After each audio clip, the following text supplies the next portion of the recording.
I think the short version is I'm a mom in what I call a complex family of 5, now 6, because one of my kids got married last year. And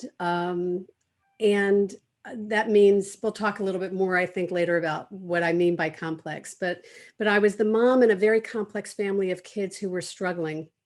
And I was struggling as their parent, trying to figure out how to be the best parent I could be to them and how to support them. And as they began to become diagnosed one by one like dominoes, at some point I had myself evaluated and discovered that I was also a complex human alongside of them, which made a lot of sense. And the long story short is that as a mom, I spent the first 10 years lost and overwhelmed and kind of freaking out. And when I finally began to get some clarity and get my head above water, I had what I often call my Scarlett O'Hara moment, hand in the fist in the air. And no parent should ever have to go through, as God is my witness, what I did those first 10 years. So I really decided I wanted to do something to support other parents, as I had struggled and I needed help. And I began to understand how to help them when I discovered coaching. So I actually became a coach to support other parents. I was on my way to become a therapist when I discovered coaching and realized that I found a modality that was much more positive focused, much more wellness focused, and that was really the empowerment base that I needed to help my kids, and that I think a lot of parents of complex kids need. We just, we need a Sherpa. We need some guidance and some support.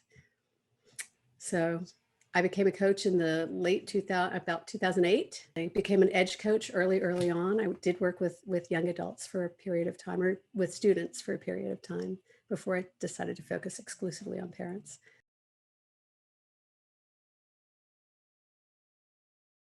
Very simply put, I often say that if you're a parent of a complex kid, you know what I'm talking about. And that complex kids are kids who struggle with some aspects of life or learning, or both. So kids with ADHD are complex kids, kids with anxiety, kids with learning disabilities, kids with depression. In these days, any kid in the pandemic, we're raising kids in complex times. And so the differences are pretty nuanced at this point. They're all the same. But a complex kid is a kid who's may not be hitting all the same milestones as their peers, who may be struggling with some aspects of life or learning.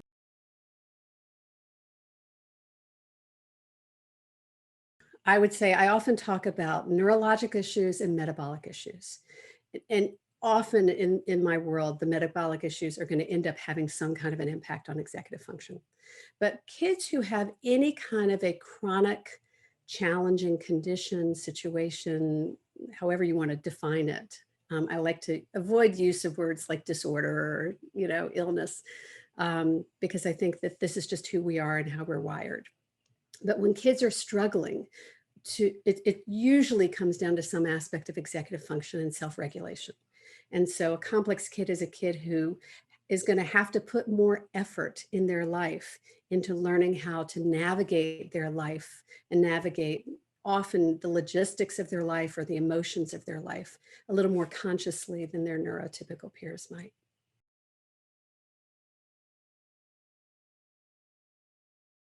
When we have complex kids, and this is Edge, so we'll just talk about kids with ADHD, but we could be talking about all of the other existing conditions that come along with the ADHD. About 85% of our kids have something else, right? When you have kids with complex issues, it shows up in every aspect of their life. And we have this notion somehow that it may be about school or about chores. But it's not just about their ability to do what's expected of them. When we have complex issues, it shows up in relationship dynamics. It shows up in the ability to regulate and manage our own emotions, or the intensity of our emotions. It shows up in our action, or our ability to inhibit action, like impulsivity.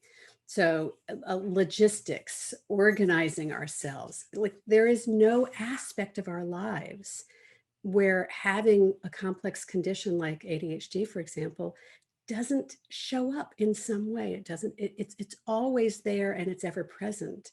And we have an opportunity to recognize it for what it is, without judgment, without shame, and to accept it and understand it so that we can navigate it. But if we're busy denying it, it makes it a whole lot harder to learn to navigate it and to empower our kids to learn to navigate it for themselves, which is our goal.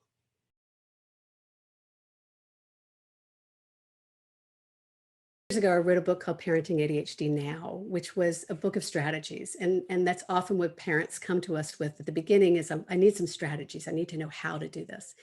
And what has become clear to me in working with parents over the last, decade or so, is that there's something beyond the strategies that's really important for parents to understand. It's the context, it's the container, it's understanding what's going on with our kids, accepting it, and helping them learn to understand and accept themselves. And all of that is really important, and it needs to happen alongside the strategies.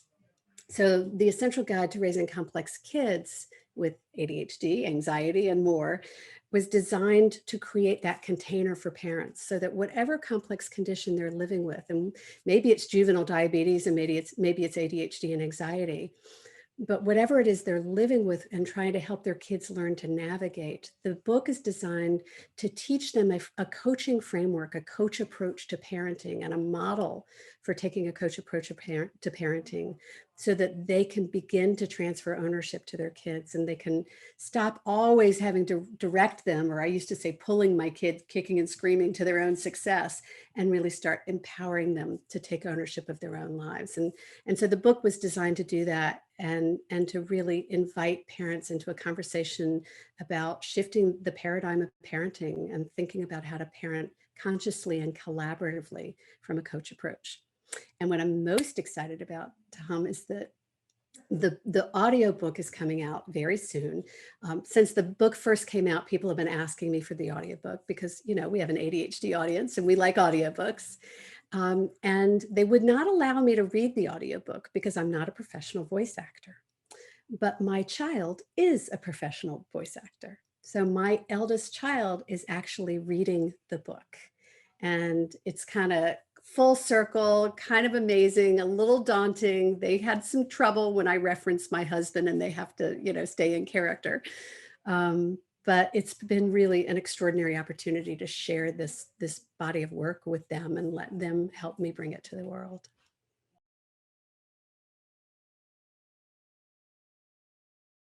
I met a woman named Diane Dempster at what was then a CHAD conference back in 2010. It's now the International Conference on ADHD.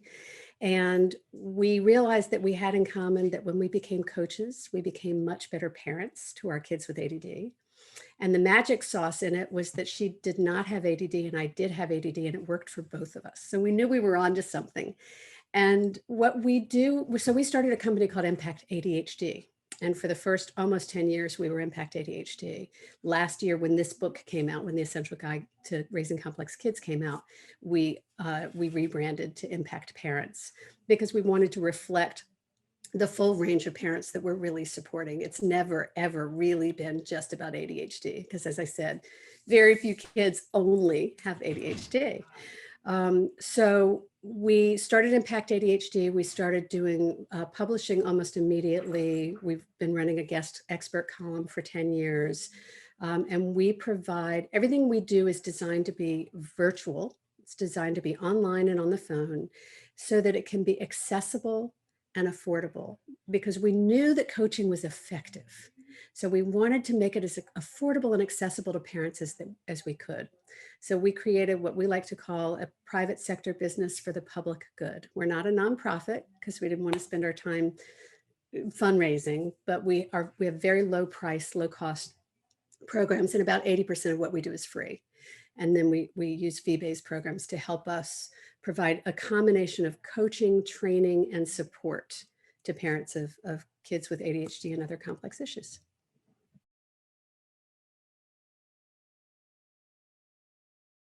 I think a lot of times when parents are dealing with kids with complex issues, there's often fear or frustration or agitation underneath it because we want the best for our kids and sometimes we don't know how to help them reach that.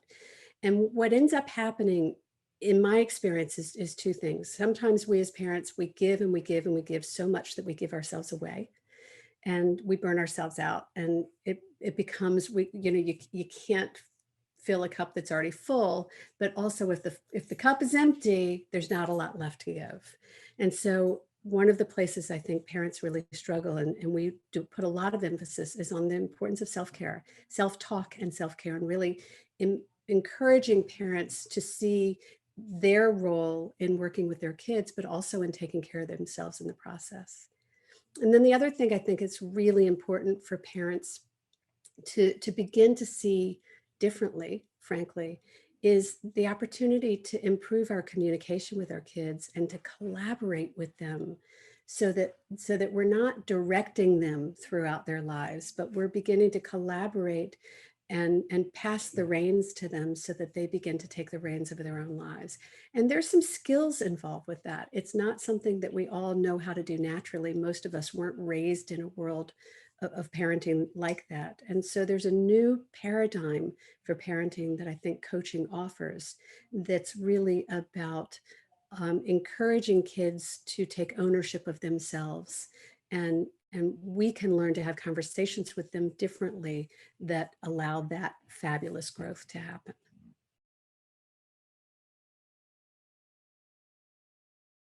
I feel like I'm on a really clear mission. I how do I say this? I want to change the medical model. I want to change the way that parents are that the medical community relates to parents, and the way that we teach parents to relate to kids when it comes to raising kids with these complex issues, because these kids aren't broken. They're amazing, extraordinary, capable young people, and we have the capacity to really guide them to know themselves and to accept themselves and be their best selves if we can stop looking at it as a break from that break fix model and really begin to see it from the empowerment perspective that we have seen is so much more effective. So that's my vision, is that every parent of any kid who's diagnosed with anything neurological anywhere in the world can learn how to take a coach approach to a more collaborative conversation with their child to change their nature of their relationship and their communication patterns.